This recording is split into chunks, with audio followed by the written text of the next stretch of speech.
Pues muy buenas tardes, queridas hermanas y hermanos. De verdad que este himno misionero es capaz de emocionarnos y es muy fácil también identificarse con él, con todo lo que dice y la forma como lo dice.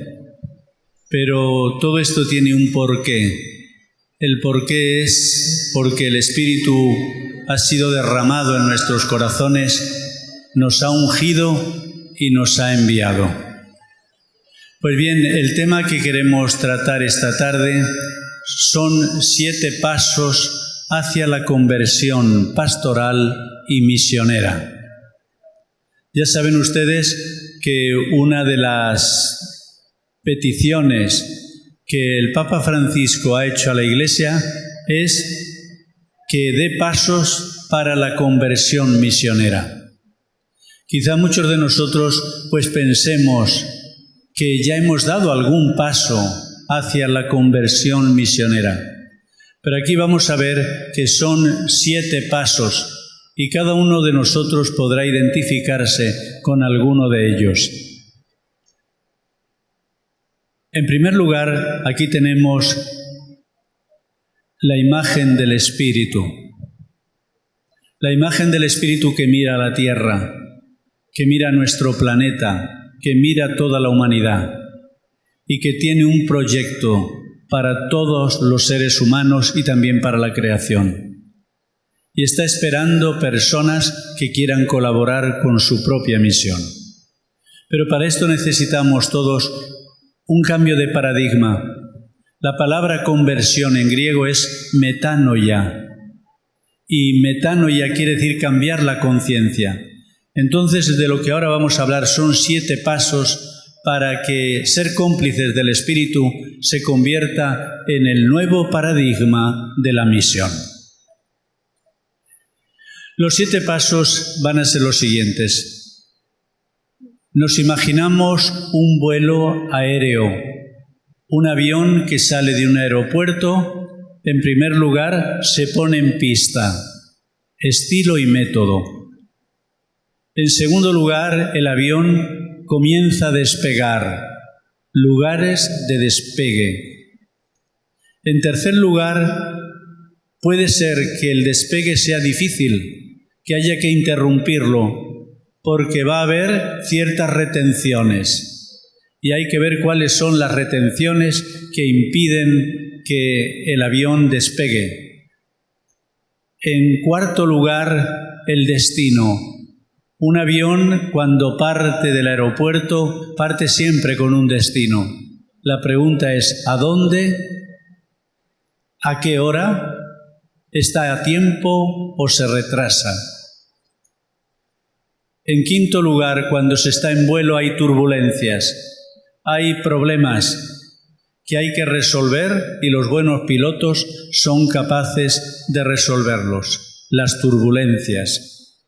Sexto, cuando ya se llega al lugar y uno siente la satisfacción de haber realizado algo que puede transformar al lugar de llegada. Y finalmente, desde el corazón del Evangelio, tener una mentalidad liminal.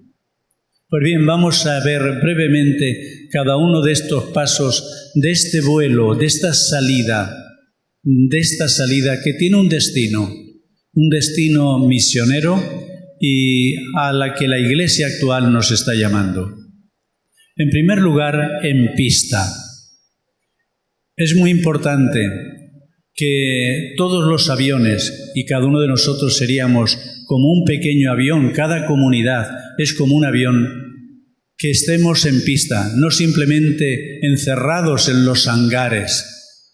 El aeropuerto es un lugar para salir, es un lugar para despegar, para volar, pero no es un lugar simplemente para estar estancado allí toda la vida. Por esto ser cristiano, ser un bautizado, es ser un enviado, es entrar en pista. ¿Y qué significa entrar en pista? Evangelii Gaudium en el número 33 nos dice: La pastoral en clave de misión pretende abandonar el cómodo criterio pastoral de siempre se ha hecho así. Invito a todos a ser audaces y creativos en esta tarea de repensar los objetivos, las estructuras, el estilo y los métodos de evangelización de las propias comunidades. El Papa Francisco nos invita a cambiar de objetivos, tener objetivos adecuados, cambiar también nuestras estructuras, cambiar nuestro estilo y también los métodos de evangelización. Cuando una persona repite mucho lo de siempre y como siempre, estamos en el criterio de siempre se ha hecho así y estamos llamados a una nueva creatividad. No se puede llevar adelante una nueva evangelización con el viejo estilo, con un lenguaje de siempre. Hay que cambiar nuestro lenguaje, nuestra forma de expresar la fe. Estamos necesitando hoy un lenguaje contemporáneo, que la gente lo entienda, que a la gente le mueva, pero no repetir fórmulas ya del pasado que van perdiendo fuerza y significado. Por esto, la cuestión no está solo en salir, sino qué hace el que sale. Y el Papa nos dice, por favor, no salgan con el viejo estilo, tampoco con el lenguaje de siempre. El sueño del discípulo no es tampoco llenarse de enemigos, porque uno empieza a denunciar y a criticar a todo el mundo. El sueño del discípulo misionero no es llenarse de enemigos, sino que la palabra sea acogida y manifieste su potencia liberadora y renovadora. Por lo tanto, nuestra misión es una misión no de denuncia, sino de seducción. Lo importante que es no crearnos enemigos, sino amigos. Lo ha expresado muy bien también la canción. Jesús, el Espíritu nos llama amigo, amigo, quiero contar contigo, pero también nosotros, como vehículos del Espíritu, también queremos hacerlo en clave de amigo, amigo. Mevaser. El otro día veíamos que la palabra mevaser significa mensajero de buenas noticias. Hay mucha gente que está necesitando buenas noticias. A veces las noticias que más se propagan son las malas noticias, pero puede ser que haya alguien que nos transmita una noticia insospechada. Es algo que todos estamos deseando, recibir buenas noticias. Ver a un misionero, una misionera, es decir, ya viene alguien a ofrecerme buenas noticias. Sobre todo los que no son profetas de desgracias ni de condenación. ¿Y cuál es ese nuevo método del mevaser? Pues es el método del aprecio, no el método del déficit. Lo importante no es partir, denunciar lo que funciona mal en cada grupo, sino que es descubrir aquel poco de gracia que cada realidad tiene. Descubrir y apreciar que en medio del trigo, de la cizaña, siempre hay trigo. Y pensar más en el trigo que en la cizaña. Pensar que el agua se puede convertir en vino. No dar demasiada importancia al mal. El método del mevaser, también para el Papa Francisco, es la mirada del discípulo misionero. Una mirada con luz, con fuerza. Hay miradas que pueden transformar a la persona. Por esto, la mirada con la luz y la fuerza del Espíritu Santo, que nos lleva a descubrir lo que el Espíritu Santo ha sembrado. Donde abundó el pecado, sobreabundó la gracia. Si en algún lugar vemos que abunda el pecado, si tenemos la mirada del discípulo misionero, descubriremos que sobreabunda la gracia. Nuestro Dios no ha creado basura, y aquello que a veces nos parece basura es el envoltorio de un gran regalo. La mirada también agradecida, contemplativa, no la mirada impudorosamente enferma de la curiosidad malsana, sino la mirada cercana, conmovedora, respetuosa, compasiva, amplia, como la mirada de Jesús. Es verdad que a veces hay personas que parece que tienen una mirada muy aguda para ver en todo el mal, para después criticarlo e incluso propalarlo. Hay personas que cuando ven la realidad ya dicen, ven flores y preguntan, ¿dónde está el difunto? En cambio, cuando las personas tienen una mirada apreciativa, lo que están siempre buscando es el milagro, es la belleza, es aquello que seduce. Y por esto un gran misionero, una gran misionera, es aquella mujer o aquel varón que cuando llegan a un lugar, antes que decir yo aquí soy necesario, felicitan a los demás porque allí está también el Espíritu Santo anticipándose a sus misioneros y misioneras. Lo bonito no son los ojos, son las miradas. Hagan lo posible, hagamos lo posible por tener miradas bellas, por ver incluso en lo aparentemente más asqueroso que donde abunda lo malo, sobreabunda el bien. Segundo paso, en salida. Ya el avión tiene que despegar. Aeropuertos para despegar. Cada parroquia es como un pequeño aeropuerto. Cada diócesis es también como una red de aeropuertos. Y entonces cada parroquia se tiene que preguntar, nosotros no venimos aquí para aparcar, venimos aquí para despegar.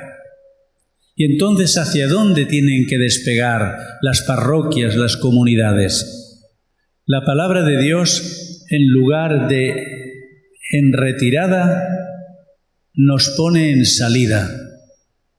Ya decía Dios a Abraham, sal de tu tierra. Ya le decía Dios a Moisés, saca a mi pueblo de Egipto. Y de Jesús se dice, y Jesús salió. Jesús también en salida. Pero hay personas que tienen miedo a volar, que no quieren salir, que prefieren quedarse en tierra. La palabra de Dios constantemente nos muestra cómo Dios nos llama a quienes creemos en Él a partir. Y entonces ahí está la gran pregunta que le hacemos a nuestro Dios. Dios mío, ¿cuál es mi destino? ¿A dónde me destinas? Todos somos llamados a esta nueva salida misionera. Cada cristiano y cada comunidad discernirá cuál es el camino que el Señor le pide, pero todos somos invitados a aceptar este llamado. En comunidad también podemos descubrir hacia dónde el Señor nos hace el llamado para salir y en qué dirección. Señor, heme aquí, mi avión está ya disponible. Procurar que todas las estructuras se vuelvan más misioneras. La pastoral ordinaria en todas sus instancias sea más expansiva y abierta. Colocar a los agentes pastorales en constante actitud de salida. Hoy me comentaba el padre Robert, dice, tenemos muchísimos ministerios, pero tenemos que hacer lo posible para que esos ministerios sean también ministerios en salida. Que no solamente sean ministerios para el aeropuerto, sino ministerios también para los aviones en salida. Y aquí vemos pues ya el momento mágico del despegue, cuando toma velocidad el avión y comienza ya a volar y a separarse de la tierra. Una iglesia en salida es comparable a una red de comunidades aeropuerto. Ellas son puntos de despegue para los más variados destinos y más arriesgadas misiones. No es bueno tener un aeropuerto sobrecargado de personal de tierra, de aviones aparcados y que nunca despegan, de pasajeros que atiborran los espacios o mercancías que se apilan en los almacenes y contenedores y que nunca emprenden el vuelo. Y así, pues desgraciadamente, son algunas iglesias, lugares donde la gente pues se acumulan las mercancías, se acumulan los aviones sin ningún destino. Salir, por lo tanto, de nuestra comodidad y atrevernos a llegar hasta las periferias que necesitan la luz del Evangelio. Por cierto, los vuelos no tienen que ser por la eternidad. Ustedes a veces programan algún vuelo y puede ser un vuelo pues de unos días. A veces pues son vuelos pues para vacaciones. Pero un misionero puede hacer vuelos para vacaciones o tal vez algún vuelo para alguna misión de 2 semanas, 3 semanas, de un mes. Entonces hay comunidades que esto se lo toman en serio y que creen que para ellos el turismo no existe. Lo que existe, sobre todo para un misionero, para una misionera, una comunidad misionera, son periferias a las cuales ir para anunciar el Evangelio. Tercero, retenciones. ¿Y qué es lo que a veces impide que los aviones salgan del aeropuerto? Porque esto es claro. Hay momentos en los cuales dicen no podemos volar o no queremos volar. Y entonces los aviones son retenidos en pista o quizá en el lugar donde han aparcado. Y las retenciones, según el Papa Francisco, son 3. La comodidad, la acedia y la mundanidad. En primer lugar, la comodidad, el confort, que nos lleva a encerrarnos, a escapar de los demás, a escondernos, a negarnos a compartir y a dar. Y dice el Papa, dejarse llevar por la comodidad es un lento suicidio. Yo estoy muy cómodo donde estoy, que no me muevan. Yo aquí quiero descansar. Y entonces, cuando uno no tiene espíritu misionero para volar, entonces se encierra, no quiere estar en comunidad, se esconde, se niega a compartir y a dar. Eso no es más que un lento suicidio. Y aquí el Papa pues trata de decir cuál es la reflexión que estas personas se hacen o nos hacemos. ¿Para qué me voy a privar de mis comodidades y placeres si no voy a ver ningún resultado importante? Con esa actitud se vuelve imposible ser misioneros. Comodidad, flojera, tristeza insatisfecha. Actitud debilitadora y autodestructiva. Confort, comunidades e individuos configurados por la misión de Dios. Esto es lo que hemos querido reflexionar y sobre todo reflexionamos ayer. No comunidades que hacen misión, sino comunidades configuradas por la misión de Dios. En segundo lugar, la acedia. Yo sé que algunos de ustedes están estudiando y reflexionando sobre el tema de los pecados capitales, ¿no es verdad? Pero entre los pecados capitales hemos olvidado uno. Hubo un momento en la Iglesia en el que los 8 pecados capitales se redujeron a 7 y se pensaba que el 8º pecado capital se confundía con la pereza. Pero el 8º pecado capital era la acedia. La pereza, ¿en qué consiste? No es la acedia. La pereza no consiste en no hacer nada, sino en hacer mucho para no cambiar. Lo propio del perezoso es una actividad fuerte para impedir el cambio, la transformación. Entonces la pereza consiste en decir, yo me quedo donde estoy y a mí aquí nadie me mueve. Y cuando viene un movimiento y un viento fuerte, hago toda la fuerza posible para no moverme ni un milímetro. Esta es la pereza. Y por eso la pereza es la que nos lleva a hacer que las comunidades o la misma Iglesia no pueda cambiar.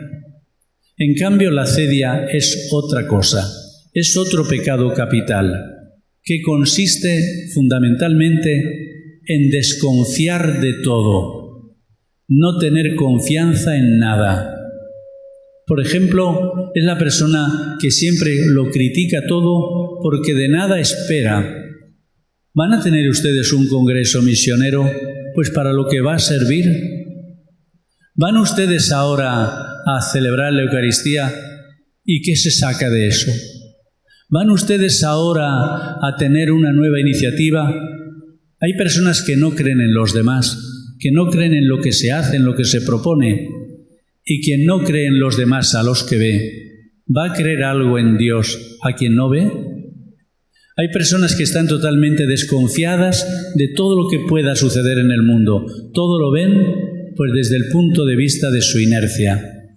La acedia, dice el Papa, es un inmediatismo ansioso que no tolera contradicción, fracaso, crítica o cruz. Solo lo que se puede conseguir inmediatamente es lo que vale, pero si no, no tienen la paciencia de la espera. La acedia es egoísta, es paralizante. Dicen que la acedia consiste en cuando uno va a la iglesia y dice, bueno, ¿y qué hago aquí? Me voy. Cuando uno está en casa y hasta en casa se cansa, ¿y qué hago aquí? Me voy fuera. Es decir, la acedia consiste en dar a disgusto allí donde tú estás. La acedia pastoral produce un cansancio tenso, pesado, insatisfecho, no aceptado, y caen en ella quienes no saben esperar y quieren dominar el ritmo de la vida. Dicen que la acedia es un pecado contra la esperanza y la paciencia. Y por esto, pues algunos artistas han representado la acedia con esta cara. Fíjense que en sus comunidades puede haber personas atacadas de acedia. Y puede haber personas que digan, pues yo dejo la comunidad, porque para estar toda la vida en esta comunidad suelen ser expresiones de los que tienen acedia. Y decía un padre antiguo de la Iglesia, a los que tienen acedia hay que preguntarles lo siguiente, usted dice que no va a aguantar toda la vida en esto. ¿Cuántos años de vida se espera usted? Y entonces hay gente que le entra la acedia porque no tienen sentido de la muerte, de que aquí todo acaba y que el tiempo que tenemos a nuestra disposición hay que utilizarlo para el bien. La mundanidad, finalmente, es buscar en lugar de la gloria de Dios la propia gloria humana, el bienestar personal, es cuidar mucho la apariencia.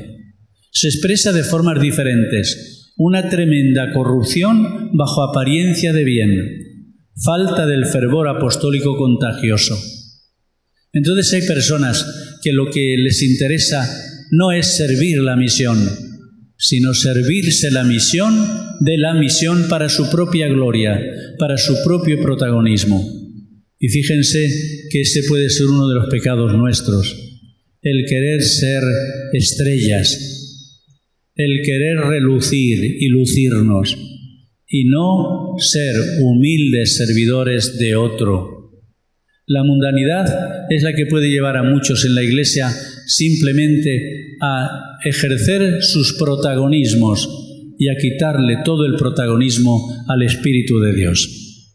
No nos dejemos robar la fuerza misionera, dice el Papa Francisco.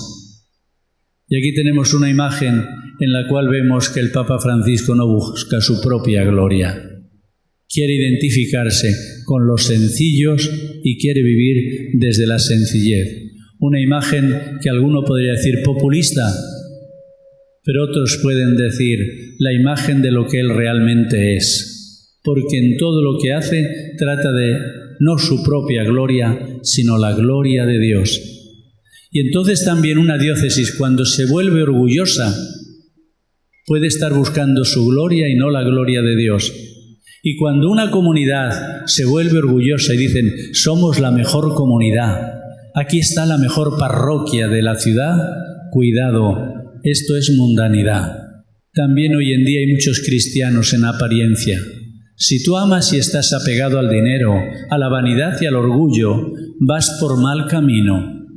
Si en cambio buscas amar a Dios, el servir a los demás, si eres amable, si eres humilde, si usted es el servidor de los demás, vas por buen camino. No nos dejemos robar la fuerza misionera por la mundanidad, por la acedia, por el confort o la comodidad. Por lo tanto, no olvidemos estas tres palabras que retienen nuestro vuelo: comodidad, asedia mundanidad. Destinos, periferias y nuevos escenarios. Quizá nos podríamos esperar aquí un gran avión, pero hemos puesto un helicóptero. Un helicóptero tiene la posibilidad de llegar allí donde no hay pista, de llegar a aquellos lugares en los que no hay posibilidad de despegar, o lugares donde despegar es sumamente arriesgado. Para las misiones de salvación de otros, pues se suelen emplear mucho los helicópteros. Entonces hay una misión avión comercial, pero también hay otra misión helicóptero. Y nuestras pequeñas comunidades tienen a veces estas arriesgadas misiones, allí donde esto es posible. ¿Y cuáles son los destinos de la misión? Nos dice el Papa Francisco que a todos. La Iglesia en salida es una madre que quiere llegar a todos, pero los pobres son sus destinatarios preferentes y privilegiados del Evangelio. No tanto a los amigos y vecinos ricos, sino sobre todo a los pobres y enfermos, a esos que suelen ser despreciados y olvidados, a aquellos que no tienen con qué recompensarte. Afuera hay una multitud hambrienta y Jesús nos repite sin cansarse: dadles vosotros de comer. La Iglesia no es el centro. No quiero una Iglesia preocupada por ser el centro y que termine clausurada en una maraña de obsesiones y de procedimientos. Y si es centro, que lo sea como centro de constante envío misionero, como centro aeropuerto, que constantemente esté enviando comunidades y personas en misión. ¿Cuáles son los destinos, nuevos escenarios? Ya esta mañana hemos hablado de las periferias. Para ello hace falta atrevimiento, sentido de la urgencia y superar el asco y el miedo que las periferias puedan suscitar. Allí donde la Iglesia todavía no está presente, donde hay necesidad de consuelo, de esperanza, campos de exterminio, zonas de violencia, donde está desapareciendo Dios de la cultura, en escenarios de creatividad artística, científica, filosófica, y cada uno según su carisma, su don. Ninguna motivación será suficiente si no arde en los corazones el fuego del Espíritu. En definitiva, una evangelización con espíritu es una evangelización con Espíritu Santo, ya que Él es el alma de la Iglesia evangelizadora. Invoco una vez más al Espíritu Santo. Le ruego que venga a renovar, a sacudir, a impulsar a la Iglesia en una audaz salida fuera de sí, para evangelizar a todos los pueblos.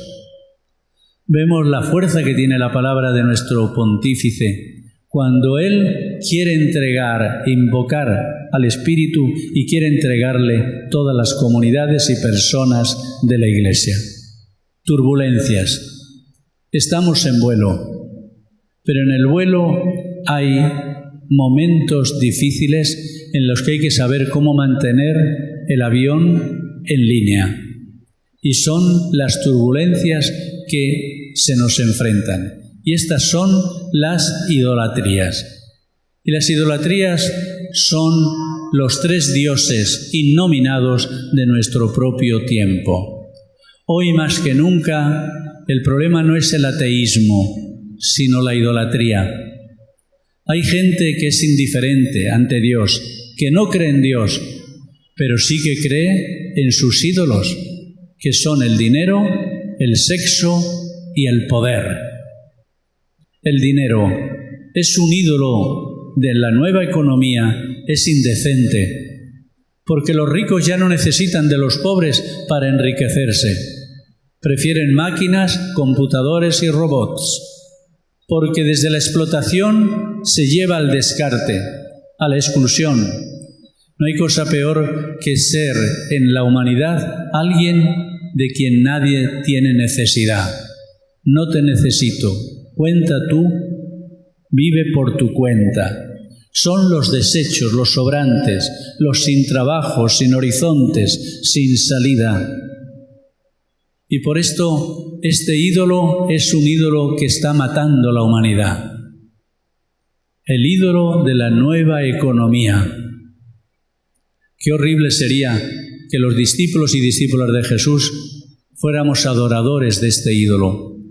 Por esto la Iglesia nos pide que ante este ídolo nos aconseja el Espíritu Santo. Su consejo evangélico es pobreza evangélica, que es ante todo generosidad y generosidad sin límites.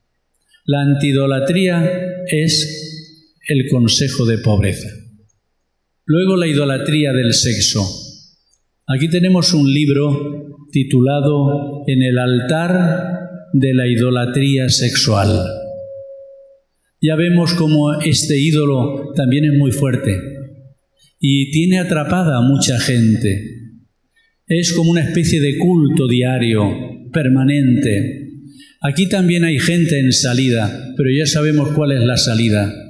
Y este Dios, este ídolo, está matando las familias, está destruyendo los grandes amores, destruyendo amistades y creando pues la trata y el peligro para los niños, para los pequeños, para las mujeres. Este ídolo está destruyendo nuestro planeta mucho más de lo que nos imaginamos. Y hay gente para quien este es su Dios, su preocupación permanente. Por eso la antiidolatría es la castidad, el celibato, que no consiste en despreciar la sexualidad, sino en poner la sexualidad en el punto en el que el Creador lo quiso. Jesús nos lo dijo muy bien, al principio no fue así. Porque como todo sea como fue al principio, esto funcionará de maravilla. Y la idolatría del poder. Esta idolatría que ya aparece entre los niños, aquel que quiere tener más poder que el otro, y que quiere superar al otro, y que quiere siempre tener razón, y que cuando no se le da la razón, patea. Es también la idolatría del poder, que llega a nosotros cuando queremos ser los mejores, imponer nuestros criterios, y no concedemos nada al otro. Es la idolatría de un poder que después se expresa a niveles políticos, eclesiásticos, y quien adora el poder. ¿Qué le dijo el demonio a Jesús en una de sus tentaciones? Todo esto te daré si te postras y me adoras. El demonio quería que Jesús utilizara su poder para sí mismo, y sin embargo Jesús renunció al poder y se hizo atento, obediente hasta la muerte y una muerte de cruz. Pero la idolatría del poder también está haciendo estragos en nuestra Iglesia. Siguiente paso, la transformación y conversión misionera. Ahí vemos cómo el avión pues sigue una ruta que a veces es accidentada, pero que al final consigue superar y que llega a producir el efecto de esa conversión misionera. Discernimiento, adyentes, intergentes, trans y la cuestión. En primer lugar, ¿cómo entender la conversión? Pues es como un cambio de mente siguiendo todo lo que este trayecto nos ha ido diciendo. Todo orientado hacia la misión. Cuando yo estaba en Filipinas y fui llamado por un compañero misionero, este me dijo: tienes que venir cuanto antes a Filipinas. Digo, ¿pero cómo voy a ir si no sé la lengua? Dice, no importa, tú ven para acá y ya te pondré yo un buen profesor, una buena profesora y verás cómo aprendes. Bueno, como era muy buen amigo, yo me fié de él, pero después me he dado cuenta que era la voz de Dios la que me llamaba para allá. Y yo tenía que dar unas conferencias en inglés ante personas pues que ni me imaginaba y muy respetables en la iglesia de Filipinas. Me pidió que les hablara sobre la misión profética. Yo nunca me he sentido más incapaz que en aquel momento, por la lengua y también por el tema. Me quedaban 2 meses para preparar aquella misión.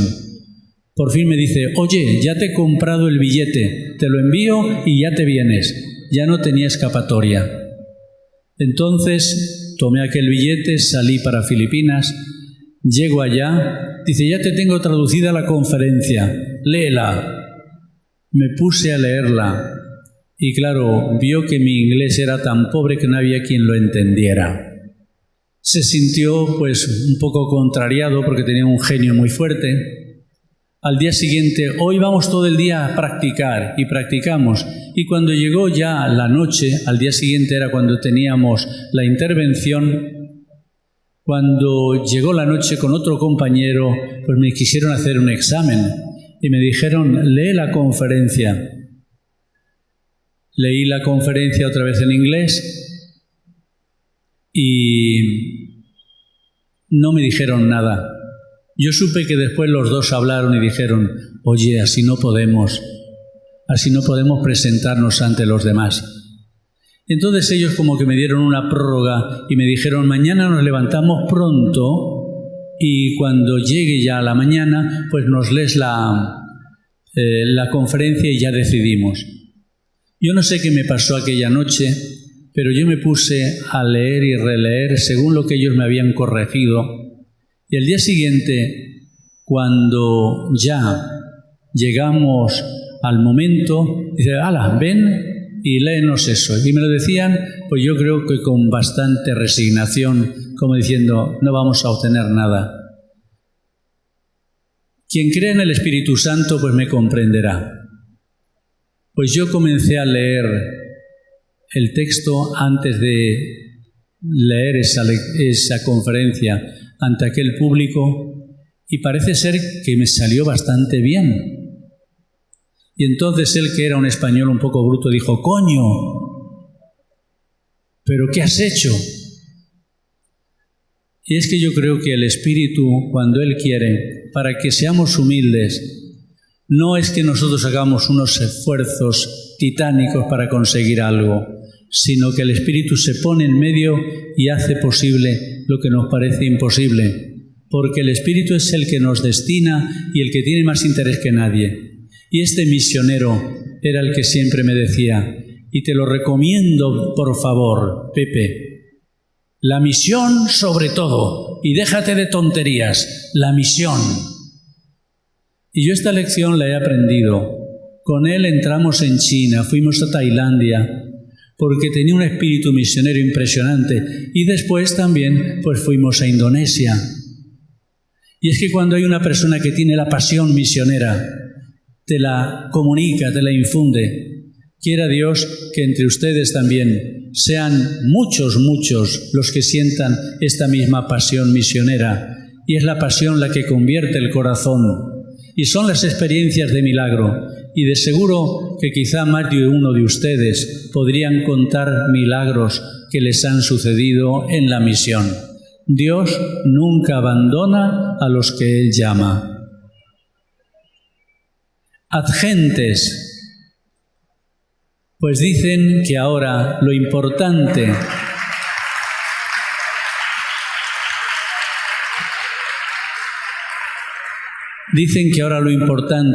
no es ir solo a dar, sino es ir a interactuar.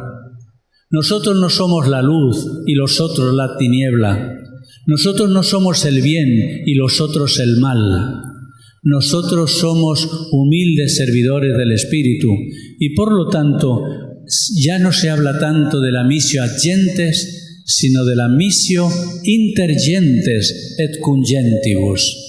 Es decir, descubrir que entre la gente está el Espíritu también. Descubrir que Dios ha llegado antes que el misionero, que la misionera. Cuando vayamos a un lugar, no pensemos que aquel lugar está desprovisto de Dios, que aquella persona no tiene nada que ver con Dios y nosotros le llevamos a Dios y le llevamos el Evangelio. Porque probablemente el Espíritu haya escrito algunas páginas del Evangelio y de la Biblia en sus corazones antes de que nosotros lleguemos, para que tampoco nos enorgullezcamos. Y esto es lo que hoy se llama missio inter gentes. En las culturas el Espíritu escribe páginas evangélicas sin que ellos lo sepan. Y cuando va el misionero descubre eso y dice, pero qué maravilla, esto hay que bautizarlo, a esto hay que darle nombre. Aquí está el Espíritu de Dios que llena la tierra. Y por esto el gran ideal es tener una personalidad católica, una personalidad apasionada por el todo, una personalidad que en el fondo, en el todo, quiere llevar al todo la maravilla de la misión de Dios. Y ya finalmente quiero solo poner una breve reflexión sobre volar. Creo que en este tiempo necesitamos primero gente que sueñe, soñadores. En segundo lugar, necesitamos también diseñadores, personas que hagan diseños, que son los que hacen posibles los sueños. Y luego, personas que se pongan a hacer práctica y real lo que se ha soñado. Pero para soñar hay que volar. Hay un autor que escribió una canción en la que dice: nací en la frontera. Yo creo que nosotros cuando nacemos para la misión estamos naciendo para la frontera. Es Jorge Drexler que con esta canción pues nos está diciendo a ver si también nosotros somos capaces de nacer en una frontera y nacer ahí como misioneros del reino de Dios.